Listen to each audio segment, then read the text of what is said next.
Hello, I'm Landon Krigler with Krigler Realty Group and Rental Total Service Property Management. I wanted to talk to you today about managing property. If you're new or experienced, it doesn't matter. Why would this be a good time to do that? We're recording this. I couldn't get my connection for the live stream to LinkedIn. I apologize for those that weren't able to view this, but we'll record it and hopefully you can see it if you wish. So why would you want to be a property manager now? Well, if you're a realtor, things are down a little bit on sales. You do have connections with people that have rental property, and it may be easy to get started, especially with the list of realtors. You could pay a finder's fee for those that will let you manage the property. You have to do a good job. You start building your reputation there. So it may be a little easier for you to do that. You may have sales properties that are not selling that the owners may want to list. So how do you get listings? That's the best way. Go to your fellow realtors. We have a way to reach them with a text, 5 cents. It can be thousands in your area, and you can tell them that you will pay a finder's fee if they will refer a prospective landlord to you, and that you promise to do a good job, and you have to live up to that promise. So that's one way. Another is to find those that have non-occupied properties in the tax records and so forth. And you can tell that by the tax rate normally. That's a little difficult way. And then you can go to search people free if you want to target those. But the easiest way is to go to your fellow realtors. You can contact me at landonkrigler@gmail.com, and I will send you a way that or a list in your area of realtors that I'll text a nice message and pictures too, if you wish, for 5 cents a piece. So that's a way to get started. Now, what do you do? Now, it depends on which state that you live in. You will have to be a licensed property manager. Now, you'll check with your state to see if you're allowed to do that if you have a real estate license. Here in Alabama, you have to have both. So you might want to check. But if you live in Idaho, Kansas, and that applies to residential properties only. You can manage commercial if you want to in the rest of these states. But Idaho, Kansas has to be only residential properties in Kansas. Maine, Maryland, Massachusetts, and Vermont. So if you're in one of those states, you do not have to have a license. You can start right away. But if not, your board can tell you if you're a realtor, or you can just chat GPT it. What does it take to be a property manager in my state? And it'll give you the answers right quick. So another reason that you might want to do that is because the prices have risen so much. It may make it worth your while to manage properties. That's a headache, you know that, but you can eliminate some of that up front. And I want to show you a little video here about how to do that. So if you're still with me, stay with me. I'm going to share my screen right here, and I want to share this. We're going to share. I'm going to share this video right here. And this is a rental application, very easy. And just listen to the person here that happens to be me. I think I have a tie on there, so maybe that's a better picture. We might want to let you see that here. All right. That looks better. And it might be a little younger because it was done maybe a month ago or 2 months ago. At my age, that's a big deal. So let's just watch this and see what we say. $35 per applicant. And we've got an online payment system too that they can use that we can make you aware of too. So this is just through DotLoop, which is a digital signature and digital document platform that I use in the real estate business, and most realtors use something like this anyway. But we put our rental application on here, and we'll share this with you if you buy our program. here. And so we just send it to their email, and all the forms are filled out here. And we, like we say, we've got a way for them to pay online for this, and also their rents. We'll make you aware of all of that. Just want to simplify this as best you can. So you get a prospect and you kind of pre-qualify them ahead of time. Where'd you rent before and so forth. If everything sounds pretty good, if they say, well, I've lost my job and I've been evicted, then you might say, well, thank you for your interest, and we'll keep that in mind, but move on there. Unless there's some severe extenuating circumstances, you want to get all the facts, but normally you'll have enough to make a decision whether or not you want to proceed here. So it has to be good judgment. You know how you gain good judgment? By making bad judgments in your younger life or in your previous occupation or whatever. And that's how you learn. So if you have a bad experience, you can learn from it. And that's what we want to do. Nobody's going to have a perfect situation or a perfect service, not even me here. So all the basics are here. And then they have to sign this. If they have a co-applicant, all streamlined. This will come right to you. You can do it. Then what do you want to do? You want to go to a screening. Here, this is called Smart Move. It's with TransUnion. That's one of the credit reporting agencies, Equifax, TransUnion, and I've got the other one. But anyway, there's normally three of them. But this one is very simple. And what it is you go here and you screen a tenant. And we can go show you manage an account. That's my account here. But we've already gone to who do you want to pay for this screening. So who would you suggest they pay for their own screening? Right there. So it's going to be the tenant. Now, there may be an occasion where you have to pay for it. Maybe they paid you in advance. They don't have access to this right now. But you just send them this, you just fill this out, and you put the information in, and you select there.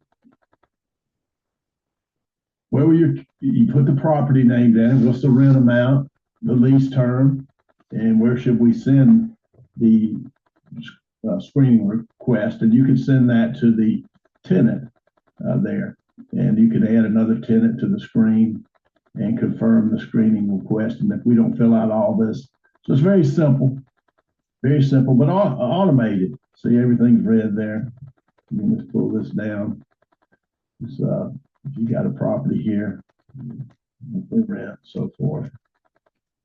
Put that in there, 1,500, whatever. But you see how that is. And so they'll get this and they'll pay for it on their credit card, and it's all streamlined. You don't have to go out there and fill this out. You just get everything signed digitally and make it as easy as you can. You can do the same thing with your service providers, plumber, electrician, my software. You can send them the orders, and basically you can do it from right here on your desk. So these are just a couple of ways that we help you streamline. We've shown you the software, how easy it is to use. It's not complicated and it's not expensive. Remember, you're going to pay once. Now there's a little charge to it, but again, there's no charge here because the tenant pays for these. You just sign up as the landlord, and that makes it easy. So I'm going to stop my share right here. And remember, recent credit is the most important. As in the mortgage business, it contributes a great deal to the overall credit score is what's happened recently. Well, I've lost my job and I wasn't able to pay my rent for the last 6 months, but now I want you to help me. Well, I'm sorry. I do. We're sympathetic to people's plights, but what you're doing now is a credit report is a spotlight in time, and that time is now. We don't know what they're going to do in the future. We do know what they've done in the past, but what is most important is what they are doing right now, this instant. Are you employed right now? How much money do you make right now? Well, 3 years ago, I was making a ton of money. That's very good. Well, do you have a savings account that you could drop them? Yeah, if they have 100,000, then they'd probably be okay if you get an automatic draft right there for their rent. So recent credit is most important. Now, mortgages, you go back 3 years, and they may have had something that's erroneous on their credit. Well, they need to get that straightened out, get that credit score up. So that could be true. So you have to look at all the angles, and sometimes, but normally a credit report doesn't lie. Credit report doesn't lie. Now, it can be mistaken, but it is unbiased. Doesn't care what color you are, doesn't care where you work. It just spits it out. Spits it out. So you can rely on that. See, it used to be a personal decision a lot of times. You say, well, what about this? And then you'll check their references and you say, well, I like this guy. You know, credit report doesn't factor in likability. Of course, that could be something you want to factor in yourself. And you can gauge people sometimes. You've been around a little while. Even if not, you can gauge whether they're going to be a good tenant or not. Most times, not all the time. And so we can tell you about, you'll have to look into your eviction policy in your city, what that is. You know, they're all different. So hopefully you won't have to do that. If you do your work up front, you'll have less problems at the end. Does that make sense to you? Sure it does. So pay a one-time fee. Use this for 10 years like I have. Save every month. It's the best deal going today. Like a famous wrestler used to say. So for those about to rent or sell, we salute you because it's not easy. Thank you.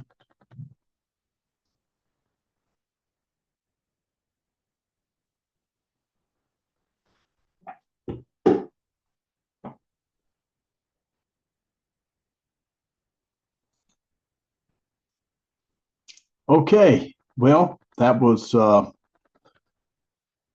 hopefully interesting to you. Crazy guy talking there, but doesn't that make sense to you? It's not personal. And when you do the credit check, then it takes the personality out of it. They'll tell you this is not a good risk, or it's a great risk. Go for it. You'll just get some more information there and let it be on the reporting agency, not upon you, the nice guy or gal or girl. We don't say that you are. Then you can move on. And believe me, be patient when putting a person in a property.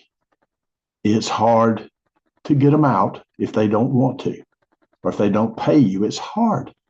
So don't take, especially initially when you're getting going, you don't want to have your first landlord saying, oh my goodness, they put this person in, we couldn't get them out. I lost so much money. Be very tight on your approval, especially with your first few. And there's abundance of renters right now. So you should be able to select the best. And if not, just tell your landlord this story. You don't want a horror story about a tenant. We want to put somebody that's going to pay you, especially if it's long term, then it's almost on autopilot. They send the money every month, you send the money to them, and you collect your fee. So do not be anxious, especially if you haven't done this before and you're just getting started. You be super, super careful of who you put in that owner's property. They may look nice, but if there's anything that would disqualify them, go ahead. Again, unless there are no tenants available, but that's not the case in most cities. So you don't have to worry about that. So let me show you a little software that we have. It's simple. And I say it's simple. It's not simple because it's mine. It's good. I paid to have this developed, and you will need Microsoft Access. So if you have Microsoft Office, you use Microsoft Office. If you don't, it's not expensive to get it, particularly now. So we're going to share our screen one more time here and just go over some of the basics with the property. So we're going to share our screen, and we're going to just can see your screen, and that's good.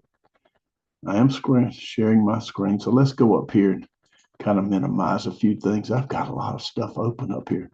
But we're just going to go over here to this right here. That's a little access program.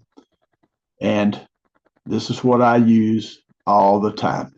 Now, it is a great service right here. Now, I want to show you something. If we got a table of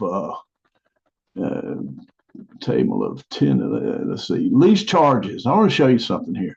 Now, these are tables. You won't see this. This is behind the scenes. This will be closed up, but I want to show you when this was in action. You see, 2014. Now, I only had a few tenants. See here, 2014, right here. And it goes 15, and guess what? It goes right on down to 11/24. So if you're watching this, today is 11/11. I've used this for that many years right here. So how do you get started? Well, it's very easy.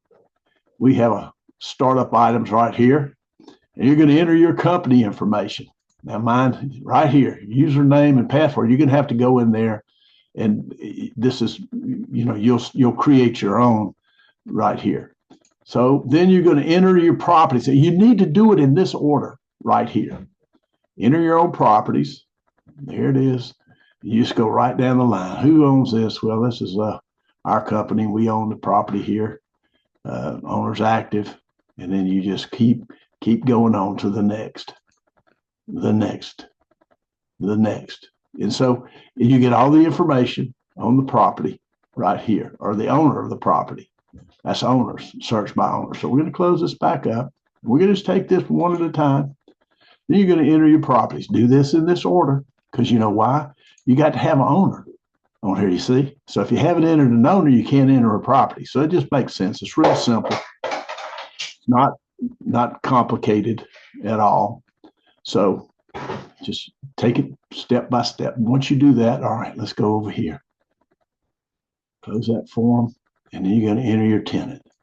So you've approved the tenant right here. There's their name. You got to get their email, because you're going to send their invoices by email every month. This one doesn't. Most people don't have a home phone anymore here. So there's your tenant right there. We're just going to go right down the line. It's going to be easy. It's going to be easy. See, it's not complicated right here. Let's go back. Startup items. All right, now you're going to enter your lease. So you're going to pull down. You already got your tenant. You already got your property. And then you're going to create your lease with all these options here. Now, you got a flat late fee, or you can have a late fee of $50 per day. Per day. How much per day? You could put $10 here, buddy. That'll get them paying their rent really quick. Now, here's something important for you. Per day after a late fee. So that's if they're late at 5 days. At 10 days, you might start charging them this per day, $10 a day extra. Now you're going to put percent of expenses to management. Now, if you're managing this one, let's see, grade. I don't charge that one, but this is going to be to the management. We split the expenses. If they have a water leak and I have to pay for it or something like that, other than my normal fee, then if we're or the late fees, we'll split those. in half. Excuse me. This is expenses. Now, I'm not charging anything here, but the late fee, we're charging 50%. So you can charge a percentage of the management fee. Let's say it's 25. You have to call, it's extra work, or you can leave it zero here. You can leave both of these zero if you want to.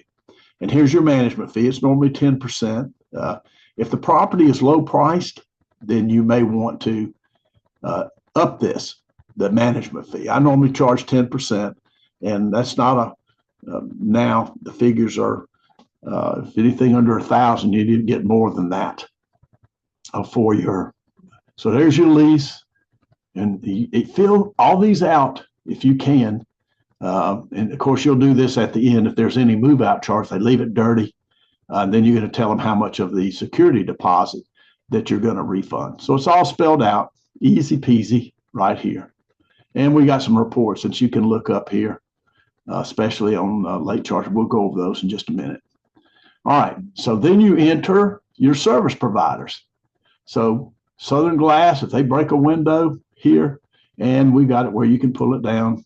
If you know the name, there's Power Company right there, service provider. That'll give you the number you can call right away to get, if they need you to do that. You may not want to do that. But anyway, there's all kind of service providers right here.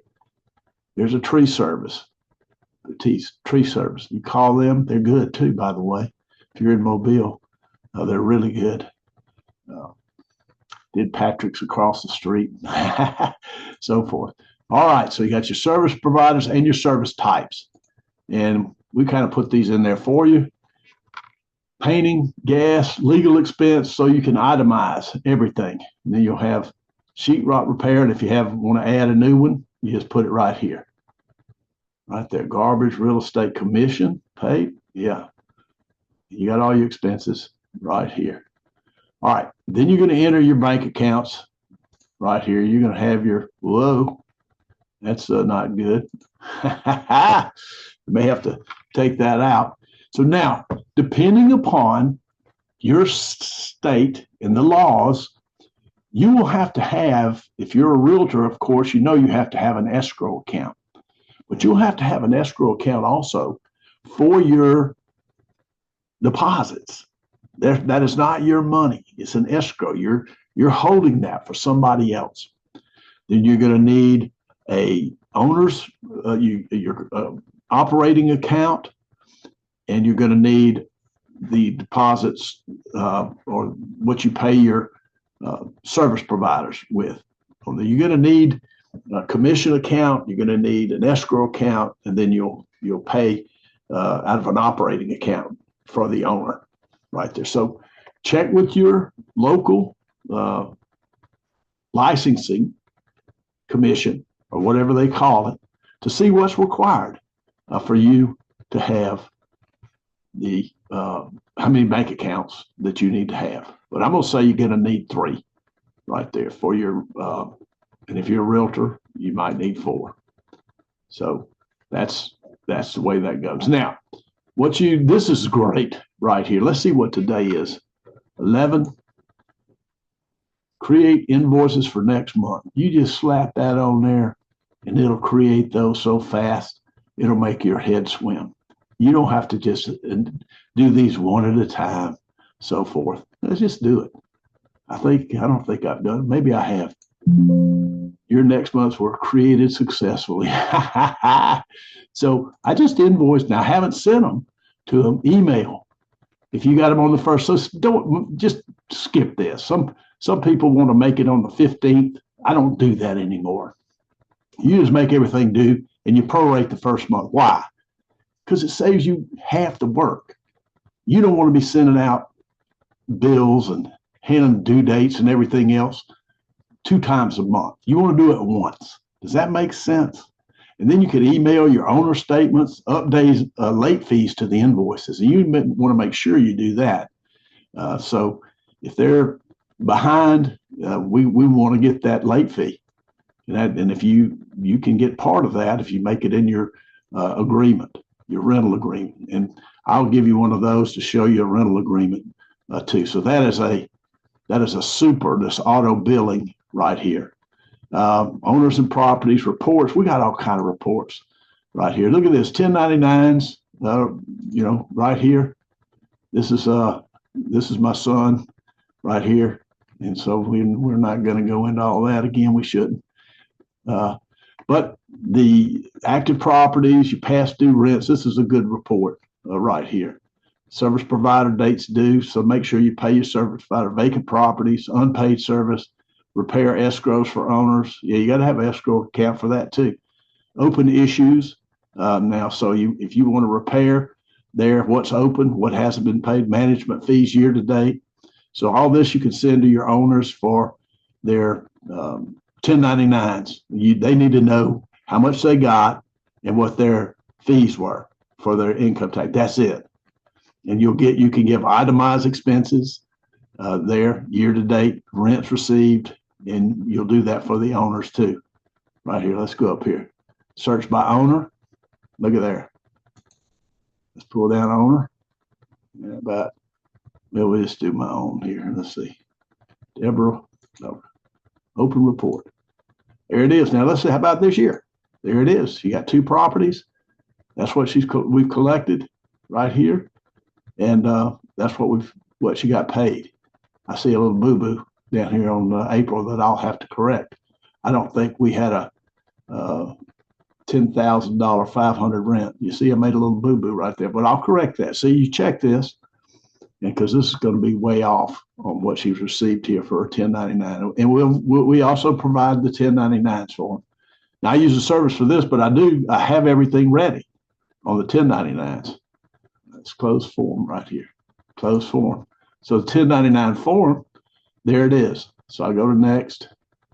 Then I'll print these out, and then I'll use this information. We've got everything in there. So this is very easy. And if the tenants want to know what they've paid, same way. Let's go over here to somebody that's in there right now. Let's see, AG, she's in there. She's still the first one. Let's see, she's there. All right, there's the payments right here. Let's go this year. Excuse me. Go this year. All right, so she's paid everything up to date, and there's her whole history right there. How about that? Does that make sense? There it is. All right, we'll close that out. See how easy that is?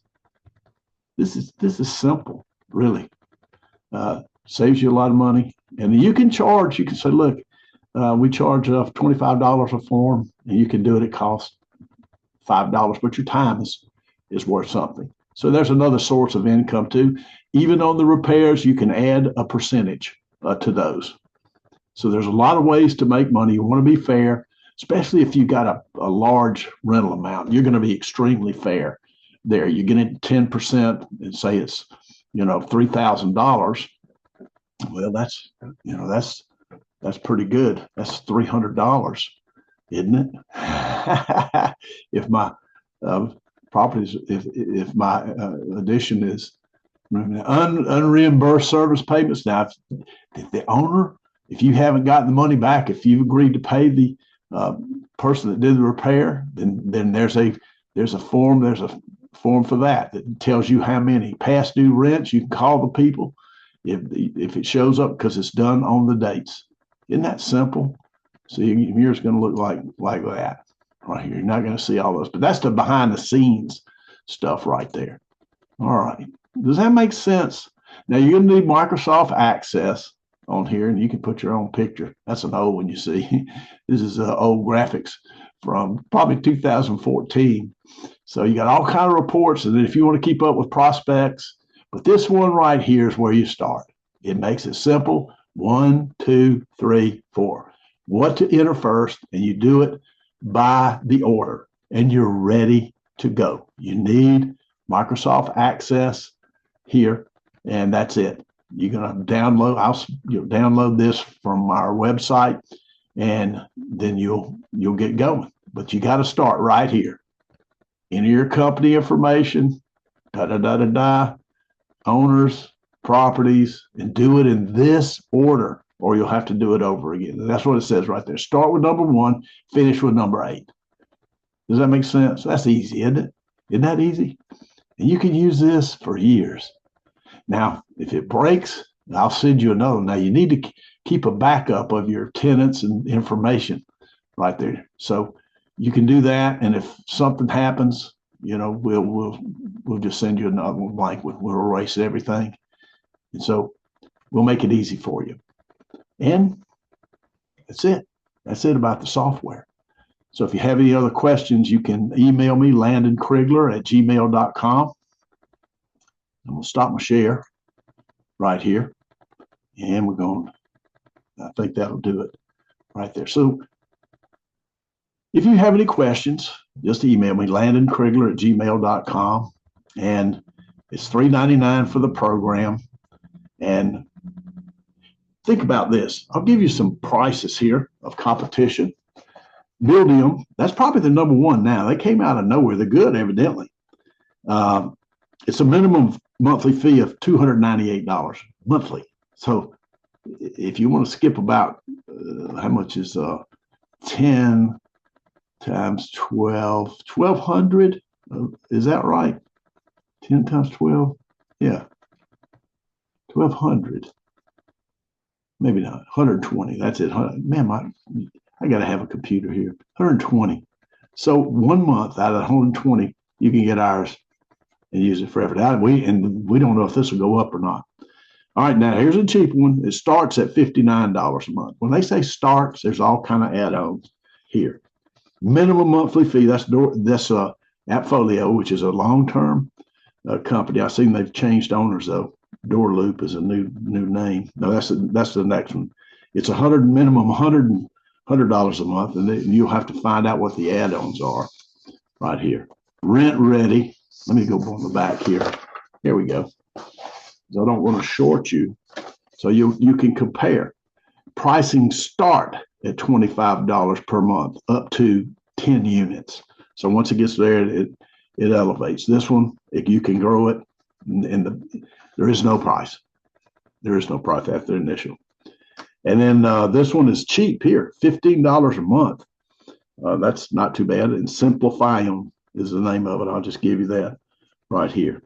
Then you got Rent Tech Direct, $40 per month for property managers. Prices start there. That's always a nice thing for the people that sell it. Our prices start here and they go to infinity and beyond. Wasn't that the person on Toy Story there? To infinity and beyond. So that's where your prices can go to infinity, but they're good, I'm sure. And they've got, now we can set you up also on automatic collection. Now it's a fee for that. And, I don't make it, but I do get a percentage of it. It's not anything I charge, but I've searched the most economical one that you can even take credit cards. But the best way to do it is have it taken out of their bank account. It's like 35 cents or something like that, maybe 45 now, but it's inexpensive. Now, credit cards, you're looking at probably 2.75%. Now, American Express is a little bit more, but we'll set you up with all that and show you how to use it. And then you won't have to worry. You sign them up and they'll give you a report every month. It's inexpensive to use it. I've used the same company, same way for 10 years. Name of it's Forte, if you want to look it up. It's easy to use, and that's what I like. When you get my age, and that's why I'm doing this, I still manage property, but it's just a few. We used to have a lot, and we sold real estate. I sold a lot, but we own the company. My son is my boss now, middle son, and both of them actually are my bosses. But they do a better job on selling now, and they don't, have no problem. You always want your children to do better than you do, and so I kind of had a hand in that, teaching them a little bit, but they've learned a lot on their own and do actually better for me. So. I hope you enjoyed this video. If you have any questions, just put it here. I'll put it on LinkedIn if the length is okay. we'll try to make that the way it is. So I'm sorry that we didn't have this. It is live for me, as you see, these mistakes I've made in talking to you, but we'll hopefully we'll do some business together. And if you have any problems, you can call me. I'm everywhere, and my phone number's there. I got a company called Text Catcher, and that's where we can market to these realtors for you real easy. If they know you and trust you, you may get, I can almost guarantee you, depending on if you've got some, because they'll have some people that are going to want to lease. And that's probably the easiest way to get started rather than hustling out here. Well, how long have you been doing this? If they refer you, one of your friends, that question may not even come up. You show them what you're going to do, show them the software here and how you're going to protect them. You're going to qualify these tenants. Now, what's a good credit score? Let's before we go, we'll give you one more bit. They need to be over 700 these days. Now, if it's in the 600s, if it's below 600, there's a 1 in 8 on when we were doing mortgages. By the way, we did mortgages for 30 years. If it's below 600, you got a 1 in 8 chance of that house foreclosing. So, do you want to evict 1 out of 8 of your tenants? No. So I'd go for 700 credit score minimum, and you can have that run. Say, look, what's your credit? I don't know. So you get them to run that. You'll provide them the link to put it in there. And so, and also this reporting agency that we showed you will run it as well, and they'll give you a meter to lease or not to lease. That is the question: to lease or not to lease. So just be careful with the people. There should be plenty of business to do this. It's work. You can make a lot more money on a sale, but there's fewer sales. There's something to be said about a stable income. There's something to be said that it's good. But the work you have to weigh that. But if you're a realtor, it's a lot of work, and a lot of times you don't get paid. So having that buffer, and it might be some future prospects with it too. These renters may turn into buyers. Now, you have to give them back. If you get the prospect from the realtor, you got to promise them that and build a reputation. He sent them back to me when they got ready to buy, because they were theirs already. You got to make sure they believe you, and you got to do what you say. I try to do that, and I know you do too. We have a code of ethics. And if you believe that every realtor obeys that code of ethics, I shouldn't say that. Most of them do. I believe that. But every barrel's got a rotten apple in it. It does, somewhat. Anyway, thank you for watching this video. And email me, LandonKrigler.com, Landon@LandonKrigler.com, or LandonKrigler@gmail.com. Either way, and we can talk further. Thank you.